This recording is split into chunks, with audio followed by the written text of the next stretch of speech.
मैं जानता हूं अब तुम बड़े हो गए हो अढ़ैया, परंतु आज भी तुम मेरे लिए वही अढ़ैया हो जो मुझसे पहले दिन मिला था। मैं तपस्या करने के लिए हिमालय पर्वत जा रहा हूं। मेरे जाने के बाद अपना और हमारे आश्रम का ध्यान रखना। हाँ ठीक है बाबा जी, मैं पूरा ध्यान रखूंगा आश्रम का। आप निश्चिंत होकर जाइए। यह पंडित आश्रम से जा रहा है, सिर्फ ये छोटा पंडित इस आश्रम में रहेगा। अब तो मेरे लिए काम और भी आसान हो गया। अरे हाँ, एक बात और ध्यान रखना, अढ़ैया कुछ दिनों बाद एकादशी आने वाली है। तुम्हें जितना राशन लेना हो ले लेना, परंतु तुम ठाकुर जी को भोग लगाना भूलना नहीं, और गांव भी चले जाया करना भिक्षा के लिए। हाँ बाबा जी, आप चिंता मत करिए। इतने साल आपके साथ रहकर मुझे सब कुछ आ गया है। मैं जानता हूँ पहले ठाकुर जी को भोग लगाऊंगा, फिर खुद खाऊंगा और गांव भी चला जाया करूंगा। तो इस छोटे पंडित का नाम अढ़ैया है। ये छोटा पंडित तो बहुत ही स्वादिष्ट दिखता है, इसे तो खाने में और भी मजा आएगा।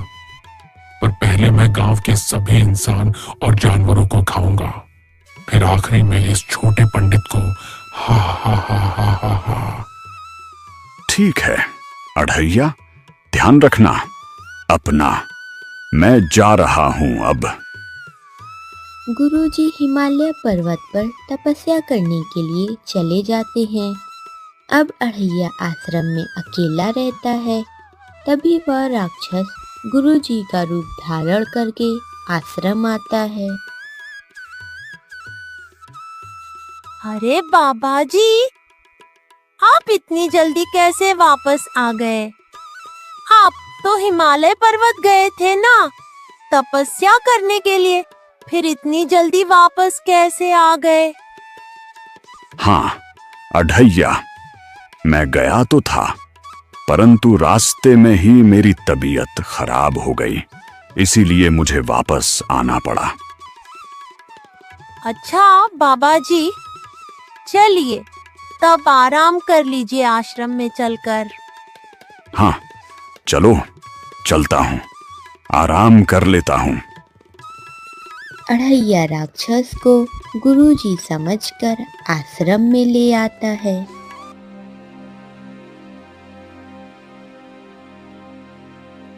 मेरे खाने का समय हो गया है। ये छोटा पंडित कितना स्वादिष्ट दिखता है। जी तो चाह रहा है इसे अभी ही खा जाऊं, पर इसे अभी नहीं खा सकता। पहले गांव वालों को चलकर खाता हूं। राक्षस अपने शिकार की तलाश में आश्रम से बाहर निकलता है और गांव की ओर जाने लगता है। अरे वह या तो एक मोटा तगड़ा जानवर है, बिल्कुल उस छोटे पंडित की तरह। चलो उस छोटे पंडित को तो नहीं खा सकता हूं अभी, तो इस जानवर को ही खाकर अपनी भूख मिटाता हूं। राक्षस उस गाय को मारकर खा जाता है। आज तो मजा आ गया। इस जानवर को खाकर काफी स्वादिष्ट था। अब आश्रम चलता हूं, वरना अगर वह छोटा पंडित जाग गया तो उसे शक हो जाएगा। राक्षस आश्रम चला जाता है। अरे ये मोटा पंडित तो अभी घोड़े बेचकर सो रहा है। चलो अच्छी बात है, मेरा भी पेट तो भर गया है, मैं भी सो जाता हूँ। अरे बाबा जी, अभी तक सो रहे हैं, लग रहा ज्यादा तबीयत खराब है इनकी। चलो तब तक मैं काम ही कर लेता हूँ जब तक बाबा जी सो रहे हैं। अरे अभी तक सो रहे हैं। बाबा जी उठिए, दोपहर हो गई है। कितना सो रहे हैं, उठिए। हट, यहां से भाग, मेरे सोने का समय है। क्यों? मेरी नींद खराब कर रहा है। हट, भाग, नहीं तो तुझे खा जाऊंगा मैं। क्या सठिया गए हो क्या बाबा जी? ज्यादा ही तुम्हारी तबीयत खराब हो गई है क्या? नींद में क्या क्या बक रहे हो? उठो, आधा दिन खत्म हो गया है और आपकी नींद ही नहीं पूरी हो रही है। अरे ये मैंने क्या कह दिया इस छोटे पंडित से? कहीं इसे शक ना हो जाए कुछ। अरे अढ़ैया, मेरी तबीयत खराब है ना, इस वजह से मैंने नींद में कुछ बक दिया होगा। अभी मैं थोड़ी देर में उठता हूं। ठीक है बाबा जी। इस अढ़ैया ने तो मेरे नाक में दम करके रखा है, इसका कुछ ना कुछ करना ही होगा जल्द ही। राक्षस अपना शिकार ढूंढने के लिए फिर से गांव की ओर निकल जाता है। आज तो कोई इंसान खाऊंगा। इंसान का स्वाद तो अलग ही होता है, जो इन जानवरों में नहीं मिलता। जंगल में तो सिर्फ जानवर ही मिलेंगे। गांव की ओर चलता हूं, वहां कोई ना कोई मूर्ख इंसान तो मिल ही जाएगा। राक्षस गांव में आ जाता है। तभी राक्षस की नजर सुरेश नाम के एक व्यक्ति पर पड़ती है। राक्षस सुरेश को देखकर गुरुजी का रूप धारण कर लेता है। अरे गुरुजी, आप गांव में इस वक्त? आश्रम में सब ठीक तो है? अढ़ैया ठीक है ना? हाँ बेटा, आश्रम में सब ठीक है और अढ़ैया भी ठीक है। मुझे भूख लगी थी और आश्रम में कुछ था भी नहीं खाने को, इसलिए मैं गांव आ गया कि यहाँ कुछ न कुछ मुझे मिल जाएगा खाने को। अरे गुरुजी, बस इतनी सी बात चलिए, मैं आपको कुछ स्वादिष्ट सा भोजन खिलाता हूँ। मेरी बीवी बहुत अच्छा खाना बनाती है, उससे मैं आपके लिए कुछ स्वादिष्ट सा बनवाता हूँ। अच्छा बेटा, तुम्हारा बहुत धन्यवाद। चलो तब तुम आज अपने ही घर में मुझे कुछ स्वादिष्ट सा खिला दो। अरे बेटा, मैं भूल गया, मेरी पोटली तो उस पेड़ के ही पास रखी है। जरा चलो मेरे साथ, वहां बहुत अंधेरा है। मेरी पोटली मेरे साथ ले आओ चलकर।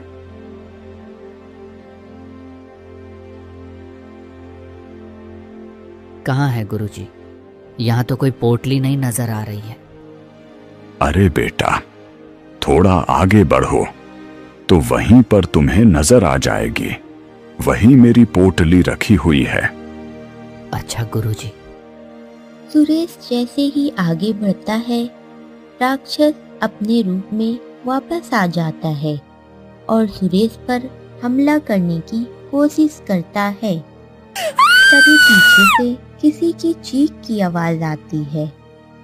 राक्षस के नाखून सुरेश के पीठ पर लग जाते हैं और राक्षस गांव वालों को देखकर वहां से भाग जाता है। गांव वाले सुरेश के पास आते हैं और सुरेश को बेहोशी हालत में पाते हैं। राक्षस आश्रम की ओर भागता है। तभी जंगल में उसकी नजर एक हिरन पर पड़ती है। राक्षस उस हिरन को मारकर खा जाता है, परंतु उसकी भूख अभी भी नहीं मिटती है। वह आश्रम आ जाता है और सो जाता है।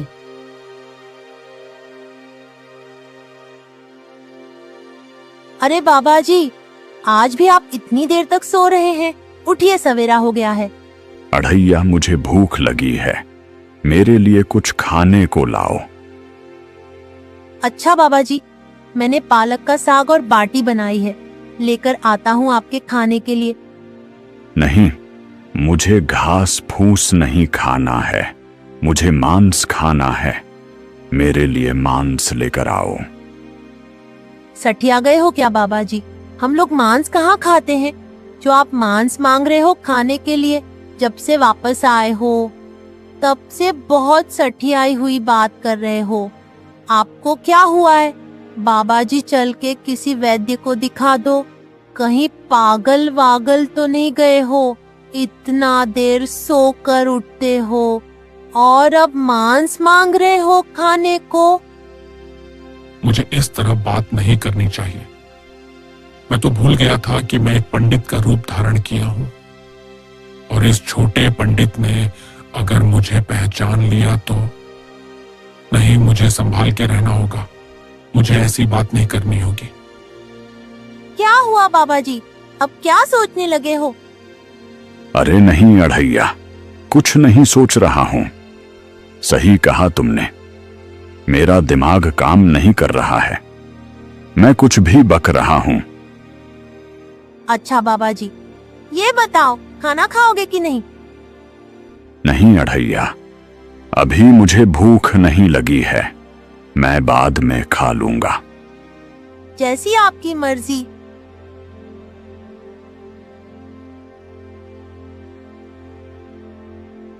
रोज की तरह राक्षस अपना शिकार ढूंढने चला जाता है। कुछ देर बाद अढ़ैया की आंख खुलती है और वह बाबा जी को अपनी जगह नहीं पाता है। अरे बाबा जी कहाँ गए? इतनी रात में और इतनी तेज बारिश भी हो रही है। अरे हाँ, हो सकता है बाहर कुछ भीग रहा होगा, उसी को हटाने गए होंगे।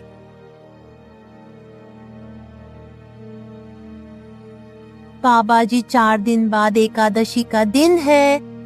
मैं तो अपनी रसोई जंगल में जाकर बनाऊंगा और ठाकुर जी को पहले भोग चढ़ा के फिर खुद खाऊंगा। ज्यादा राशन लेकर जाऊंगा। पिछली बार पूरे ठाकुर जी के ठाकुर सारे ठाकुर आ गए थे, इसलिए इस बार सबके लिए पहले से ही बना दूंगा। अच्छा, ठीक है, तुम्हें जैसा करना हो करो। हाँ, आप तो वैसे भी उपवास ही रखेंगे। उपवास नहीं, मैं कोई उपवास नहीं रखूंगा। मैं भूखा क्यों रहूंगा? तुम्हारा दिमाग खराब है क्या कि तुम मुझे उपवास रखवा रहे हो? आपने क्या बोला? आप उपवास नहीं रखेंगे? बाबा जी ने तो ऐसा कभी नहीं कहा वह उपवास नहीं रखेंगे। सच सच बताओ, कौन हो तुम? मेरे बाबा जी ऐसा आज तक नहीं बोले, फिर तुम ऐसा कैसे बोल सकते हो? तुम मेरे बाबा जी नहीं हो, बोलो कौन हो तुम? अरे ये क्या हुआ? जिसका डर था वही हुआ। इस अढ़ैया ने तो मुझे पहचान लिया। अरे नहीं अढ़ैया, तुम गलत समझ रहे हो। मेरी तबीयत नहीं सही लग रही है ना, इसलिए मैंने ऐसा कहा तुमसे।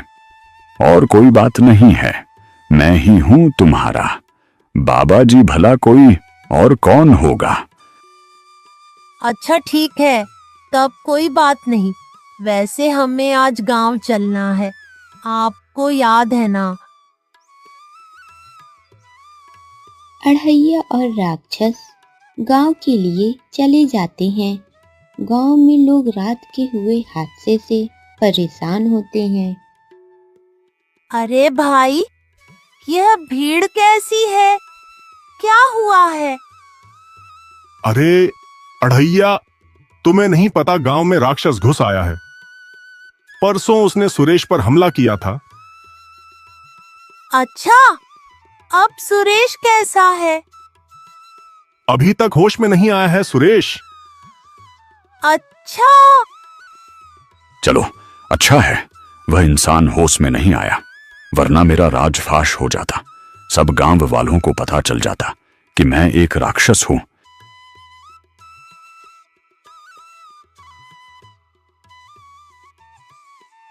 राक्षस की आंख खुलती है। रोज की तरह वह अपने शिकार के लिए निकल जाता है। कुछ देर बाद अढ़ैया की भी आंख खुलती है और वह बाबा जी को अपनी जगह नहीं पाता है। अरे आज भी बाबा जी अपनी जगह नहीं है। आज तो बारिश भी नहीं हो रही है, तो फिर ये बाबा जी कहाँ गए हैं? कुछ तो बात है जो मैं देख नहीं पा रहा हूँ। और वैसे भी जब से बाबा जी वापस आए हैं, तब से थोड़ा अजीब ही लग रहे हैं। उनकी बातें, उनकी हरकतें सब बदली बदली लग रही हैं। अढ़ैया बाबा जी का इंतजार करता है। कुछ देर बाद राक्षस अपना शिकार करके वापस आता है, बाबा जी का रूप धारण करके। अढ़ैया उससे बोलता है, सच सच बताओ, इतनी रात में कहाँ गए थे बाबा जी? ये छोटा पंडित तो मेरे पीछे ही पड़ गया है। इसका कुछ ना कुछ तो मुझे अब करना ही पड़ेगा। कहीं नहीं, बस गांव वालों की बातें सुनकर मन थोड़ा विचलित था, इसलिए बाहर टहलने चला गया था। अच्छा बाबा जी, ठीक है, सो जाओ। क्या हुआ भाई? आज फिर से क्यों इतनी भीड़ जमा है? अरे अढ़ैया, उस राक्षस का तो आतंक बढ़ता ही जा रहा है। पहले तो वह सिर्फ जानवर को ही मार के खाता था, अब तो वह गांव के लोगों को भी मारकर खाने लगा है। अच्छा, जब से बाबा जी वापस आए हैं तब से वह अजीब भी लग रहे हैं और तभी से यह सब गांव में शुरू भी हुआ है। आज तो बाबा जी पर नजर रखनी पड़ेगी, कहीं ये बाबा जी के रूप में वह राक्षस ही तो नहीं है। आज रात में सोऊंगा ही नहीं और इन पर नजर रखूंगा।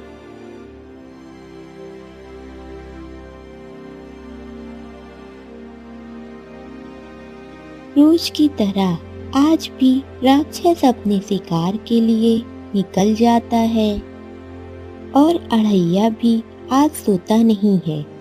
वह राक्षस के पीछे जाता है। जैसे ही राक्षस आश्रम के बाहर निकलता है, वह अपने असली रूप में वापस आ जाता है और अढ़ैया उसे उसके असली रूप में देख लेता है। मेरा शक सही था, ये मेरे बाबा जी नहीं है, ये तो वही दुष्ट राक्षस है जो गांव के लोगों को मार कर खा रहा है। परंतु मैं इसका अकेले मुकाबला कैसे करूंगा? मुझे ठाकुर जी की मदद लेनी होगी।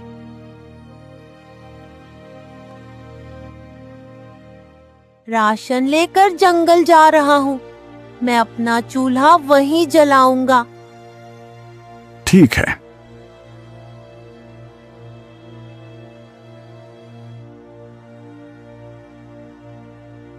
गुरुदेव के ठाकुर आओ खाना खा लो। गुरुदेव के ठाकुर आओ खाना खा लो। गुरुदेव के ठाकुर आओ खाना खा लो। ओ, आप तो ठाकुर के ठाकुर हो। ठाकुर क्यों नहीं आया? मैं संकट में हूँ, मुझे ठाकुर से मदद चाहिए थी। ठाकुर के ठाकुर आप खाना खा लो और फिर ठाकुर को भेज दो। तुम किस संकट में हो शिष्य? मुझे बताओ, मैं तुम्हारी मदद कर दूंगा। मेरे आश्रम में एक राक्षस आ गया है जो मेरे बाबा जी का रूप धारण किया हुआ है और मैं उसका अकेले मुकाबला नहीं कर सकता हूँ। तो मुझे आप कुछ उपाय बताओ जिससे मैं उसको खत्म कर सकूं। अच्छा शिष्य, बस इतनी सी बात। तुम अगली एकादशी के दिन इसी तरह भोजन बनाना और ठाकुर जी को खाना खाने के लिए बुलाना और फिर जाकर अपने बाबा जी यानी उसे राक्षस को यहाँ लेकर आना, फिर उसे वहीं खाना खिलाना। बाकी सब मैं संभाल लूंगा।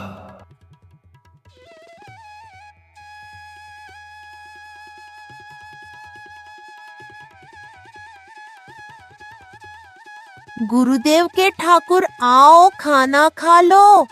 गुरुदेव के ठाकुर आओ खाना खा लो। अरे आज फिर ठाकुर के ठाकुर आप आए हो? ठाकुर नहीं आए, अब आप कैसे संभालोगे? हाँ, मैं आया हूं। मैंने जैसा कहा था वैसे तुमने भोजन तैयार कर दिया। अब बस तुम जाओ और उस राक्षस को अपने साथ लेकर आओ और जैसा मैंने कहा था वैसा करो। शिव जी उस खाने को खा के झूठा करते हैं ताकि जब वह राक्षस उनके झूठे किए हुए भोजन को खाए तब वह मर जाए। बाबा जी चलो मेरे साथ, जंगल में चलो मेरे साथ। क्या हुआ है अढ़ैया? जंगल में क्यों चलूं तुम्हारे साथ? मैंने जैसा कहा है वैसा करो। अच्छा ठीक है, चलता हूं।